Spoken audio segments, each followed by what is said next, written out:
আপনার বাবা আপনার মা তাদের ভরণ পোষণ এর কোনো ব্যবস্থা যদি তাদের নিজেদের না থাকে, আপনার অন্য ভাই বোন কেউ দেওয়ার মতো না থাকে, তাহলে সেক্ষেত্রে আপনি আপনার সাধ্য অনুযায়ী তাকে তাদের ভরণ পোষণ দিতে হবে।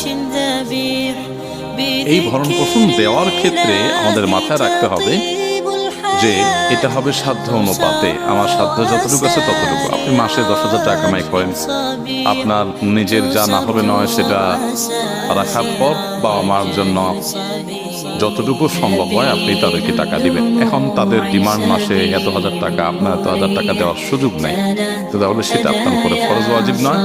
এই সমস্ত ক্ষেত্রে মা বাবাকে বিনয়ের সাথে নিজের অপারগতা প্রকাশ করতে হয়। আমরা অনেক সময় ঝগড়াঝাটি করে পরিবেশটাকে ঘোলাটে করে ফেলি। হ্যাঁ, তুমি এত টাকা বলো, আমি কোত্থেকে দিব, তোমার বিবেক বিবেচনা নাই, এই সমস্ত দরকার নেই। দেখো, তুমি বলেছো আমি দিতে পারলে আমার কাছে ভালো লাগতো, কিন্তু আমি পারতেছি না, আমার কাছে খারাপ লাগছে, দোয়া করো আল্লাহ কখনো সামর্থ্য দিলে, তৌফিক দিলে আমি দেব।